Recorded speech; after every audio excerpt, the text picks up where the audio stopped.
Hey gang, got another unboxing that I'm going to do of a tool that I bought, and it is the Lisle spill-free funnel. Actually learned about this by watching EricTheCarGuy's videos. He uses this when he bleeds his cooling system or refills it, and I always thought it was just the neatest idea.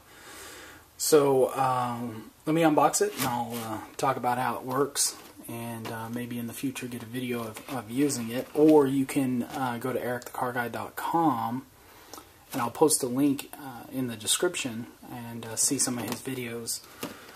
Bleeding a cooling system or refilling one, he uses this, and it's a really neat concept of how it's used. But the part number is ONE, that's the letter 1, ONE-24610. So let's see what we get in the box.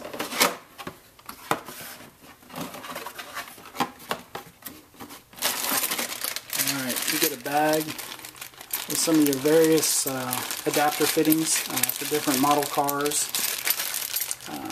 I would imagine it would probably fit. I know his videos usually deal with Hondas and Acuras, but let's see if there's anything on the box about models.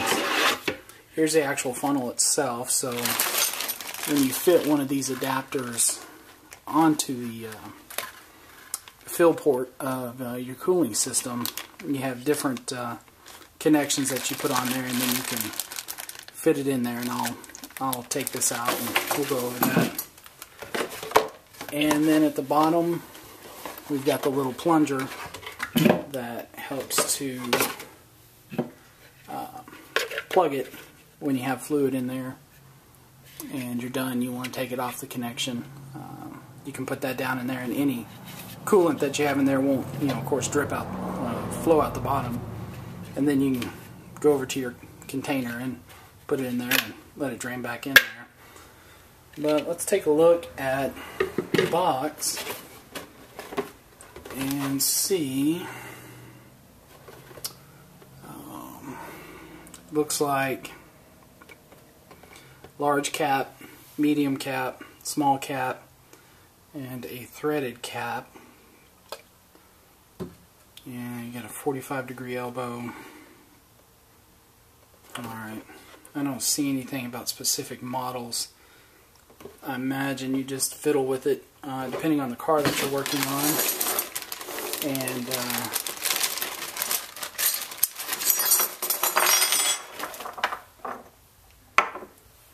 make sure you can see all that. Yeah, so we've got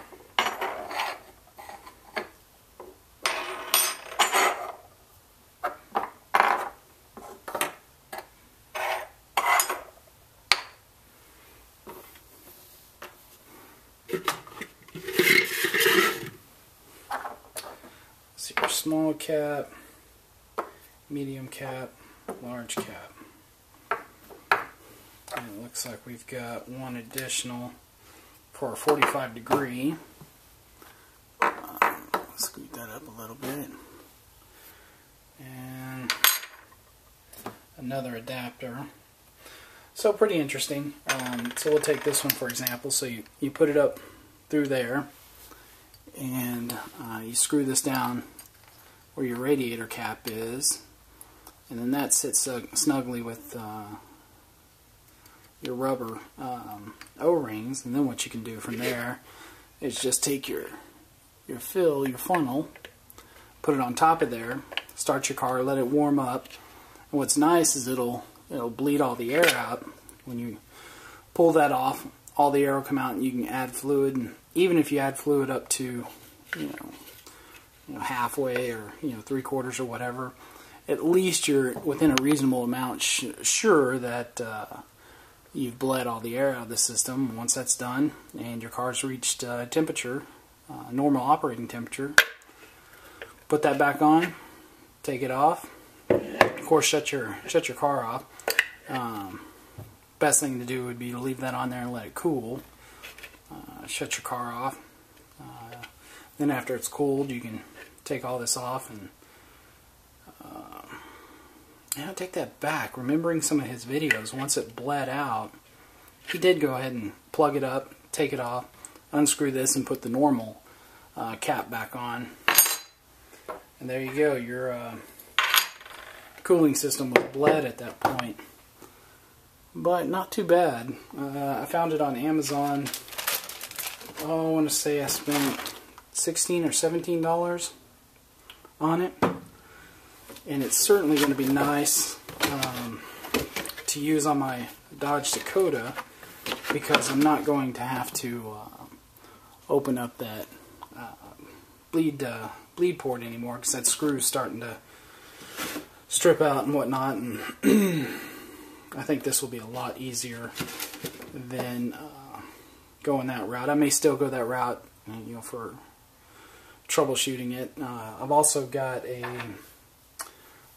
cooling system pressure tester that I'll try to do an unboxing of. But for refilling the cooling system, I think this is a hands down easiest way to do it, and especially for bleeding it, you know, getting the air out of the system, which is, you know, sometimes difficult to do, or, you know, just frustrating to do. This seems to make the job a little bit easier. And I'll later on, when I replace the heater core in my Dakota, I'll definitely be using this to fill the cooling system, and I'll get a video of how it's used. But this is just an unboxing, let you know what comes in the actual box itself. You get the various adapters, the fittings, and your 45-degree angle, which would, let's see, if we take this one, then we could, you know, if you had a radiator cap that was angled like that, you could do something along those lines, and that would allow you a straight shot. You could tighten this down on it, and from there you could just fill it up. Which in itself, you know, with some of the older Fords and even some of the GMCs and Chevys that have them on the side, just having this adapter would make filling the cooling system up a lot easier than what I've done in the past. I've usually just taken a funnel and angled it, and always had, you know, a small percentage of the top of the radiator full of air, so at least this way I could know that I could get it filled as high as possible, and then of course put the rest in. But there you go. Thought I'd share with everyone what comes in the box, just in case you're thinking about buying one of these. Seems to, I think it's going to do the trick, and I'll post a link to Eric's site so you can watch some videos of how he uses it, and I'll definitely try to get a video myself of how to use it. But hope this helps somebody if they're looking to buy this and want to know what came in the box. But comments, questions, definitely leave them down below. Thanks for watching.